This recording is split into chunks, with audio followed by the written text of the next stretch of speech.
بسم اللہ الرحمن الرحیم۔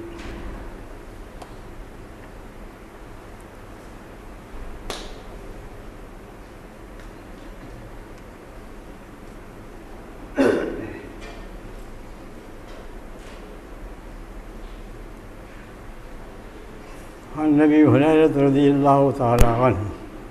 عن النبی صلی اللہ علیہ وسلم قال من كانت عنده مظلمة لأخيه من عرضه أو من شيء فليتحلله منه اليوم قبل أن لا يكون دينار ولا درهم إن كان له عمل صالح أخذ منه بقدر مظلمته وإن لم يكن له حسنات أخذ من سيئات صاحبه فحمل عليه رواه البخاری۔ وعن عبد الله بن عمرو بن العاص رضي الله تعالى عنهما عن النبي صلى الله عليه وسلم قال المسلم من سلم المسلمون من لسانه ويده والمهاجر من هجر ما نهى الله عنه۔ وعنه رضي الله تعالى عنه قال كان على ثقل النبي صلى الله عليه وسلم رجل يقال له كركر فمات، فقال رسول الله صلى الله عليه وسلم هو في النار، فذهبوا ينظرون إليه فوجدوا عباد قد غلها رواه البخاری۔ یہ نبی کریم صلی اللہ علیہ وسلم کے ارشادات ہیں جو میں نے آپ کے سامنے پڑھے ہیں۔ پہلے جس نے نبی کریم صلی اللہ علیہ وسلم نے ارشاد فرمایا ہے کہ من کان عنده مظلمۃ لأخیہ، اگر کسی شخص نے کسی کے ساتھ زیادتی کی ہے، اس کا مال اس کے پاس ہے، اس کی کوئی چیز ایسی ہے جو ناجائز طور پر اس کے پاس ہے، اسے اس کا اپنے پاس رکھنے کا حق نہیں پہنچتا، اس کے ساتھ کسی طرح کی اس کی زیادتی ہے، من عرضہ او من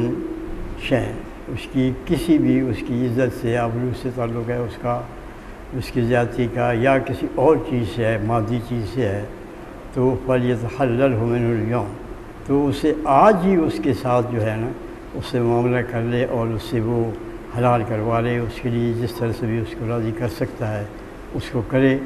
اس سے معافی مانگے، اس کا معاوضہ جو ہے وہ ادا کرے، اس کا بدل جو ہے وہ اس کی تلافی کرے جو کچھ اسے غلطی ہوئی ہے یا جو زیادتی ہوئی ہے، قبل اس کے کہ اس وقت وہ وقت آئے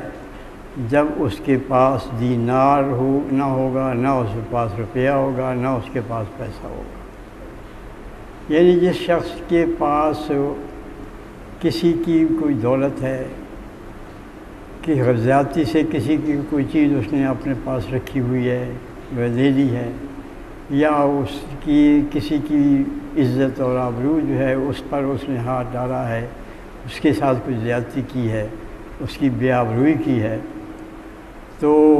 اسے آج ہی اس کا معاملہ جو ہے اس کی تلافی کا کرنا چاہیے، جس کی زیادتی ہوئی ہے اس کے ساتھ اس کو معاملہ کر لینا چاہیے، قبل اس کے کہ وہ دینا ہے جب اس کے پاس کوئی چیز نہیں ہوگی۔ آج تو اس کے پاس درہم ہے، آج اس کے پاس دولت ہے، آج وہ اپنے پاس دولت نہیں رکھتا تو کسی قرض لے کے دولت جو ہے وہ اس کی تلافی کر سکتا ہے،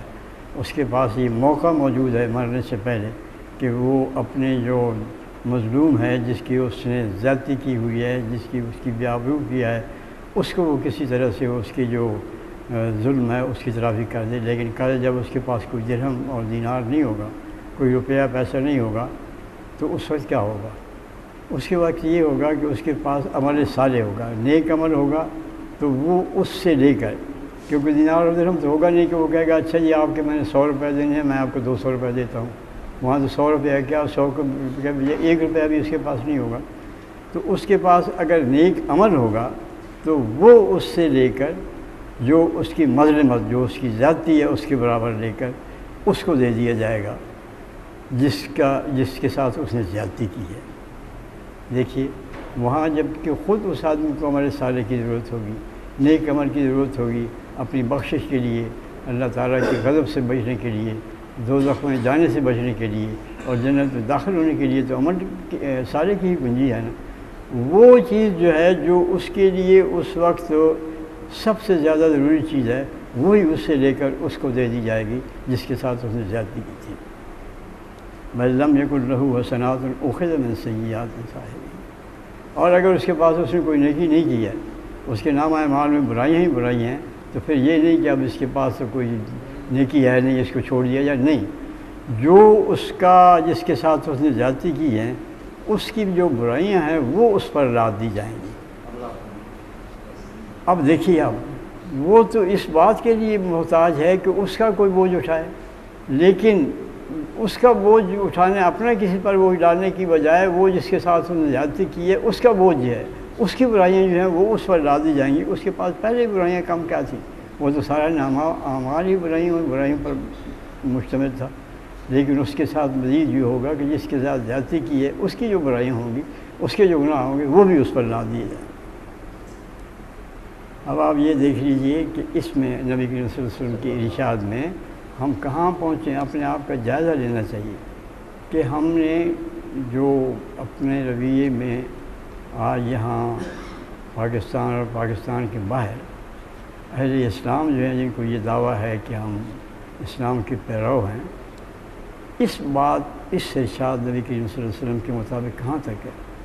کہاں تک ہم جو لوگ جن کے ساتھ ہم زیادتی کرتے ہیں کسی بھی نوعیت کی، کیا ہم ان کی تلافی کرنے کے لیے تیار ہیں؟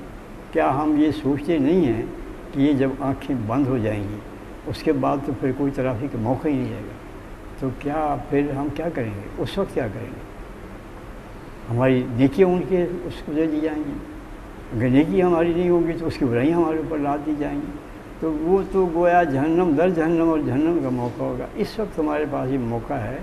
کہ ہم جس کی ہم نے نقصان پہنچایا ہے اس کے نقصان کی تلافی کریں، اور جس کی ہم نے کچھ کہیں کسی طور سے بھی بے عزتی کی ہے یا کوئی ایسی بات کی ہے جس سے اس کی تکلیف ہوئی ہے، اس کے جذبات کو ٹھیس پہنچی ہے، ان کی تلافی کریں، اس سے معافی مانگیں۔ کل جب ہمارے پاس کچھ نہیں ہوگا تو کیا معافی ہوگی؟ یہ ہمیں اللہ تعالیٰ نے جو مہلت دی ہے، اس مہلت کا یہ ہے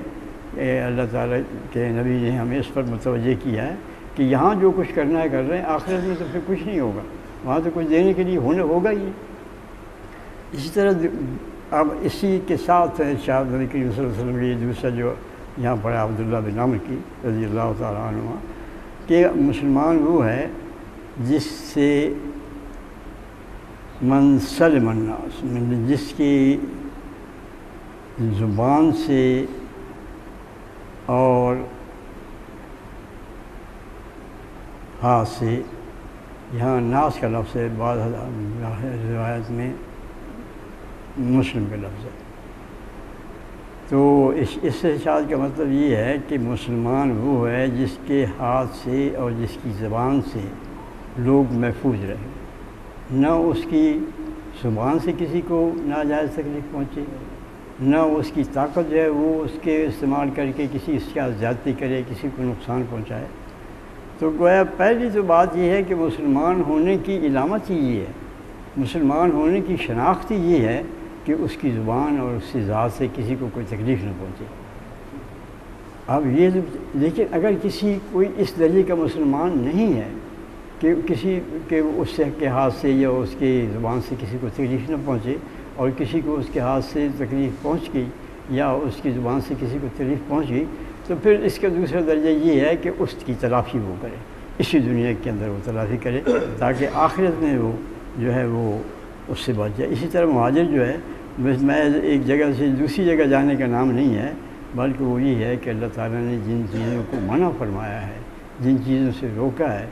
ان سے وہ رکے اور ان کے وہ قریب نہ جائے۔ چلے نبی کریم صلی اللہ علیہ وسلم کا تیسرا ارشاد جو ہے کہ ایک شخص نے کہ وہ اس کے ساتھ تھا حضور کا سامان، تو نبی کریم صلی اللہ علیہ وسلم نے اس کے بارے میں ارشاد فرمایا کہ وہ فی النار، کہ یہ دوزخ میں ہے۔ اب وہ وہاں دیکھیے وہ مسلمانوں کا قافلہ تھا، مسلمان تھے ساری صحابہ کرام رضی اللہ تعالیٰ عنہ، جب نبی کریم صلی اللہ علیہ وسلم نے اس کے بارے میں فرمایا کہ وہ تو دوزخ میں جائے گا، تو لوگوں کو بڑی حیرانی ہو گئی، انہوں نے دیکھا کہ کیا مسئلہ کیا ہے، یہ کس طرح جائے گا، انہوں نے دیکھا کہ اس کی کیا گڑبڑ ہے، اس کے پاس تو یہ سارا کچھ سامان وغیرہ تھا، فذهب، انہوں نے دیکھا کہ اسے دیکھیں، ينظرون الیہ، ان کو دیکھا جا کے، فوجدوا عباءۃ قد اللہ، دیکھا کہ اس نے ایک عبا، ایک لباس جو ہے، ایک چادر، ایک کرتا جو ہے یا ایک کوٹ جو ہے، اس کو اس نے بدجانتی کر کے اس کی جو خیانت کی ہے اور وہ اپنے لیے رکھ لیا. یعنی ایک ابا جسے آپ کہہ سکتے ہیں کہ ایک کوٹ یا ایک اوور کوٹ یا اس طرح کی چیز جو کرتے کے اوپر پہنی جاتی ہے، وہ اس کی خیانت سے وہ دوزخ میں چلا گیا. اب یہ اس طرح سے کیسے ہو گیا کہ وہ اس سے دوزخ چلا گیا؟ اصل میں بات یہ ہے کہ وہ جو چیز تھی وہ کسی ایک شخص کی ملکیت نہیں تھی، وہ ملکیت پوری ملت اسلامیہ کی تھی. اور جتنا بڑا مجرم وہ ہوتا ہے جو کہ اسلامی مملکت میں کی جو اس سے خزانے سے جو خیانت کرتا ہے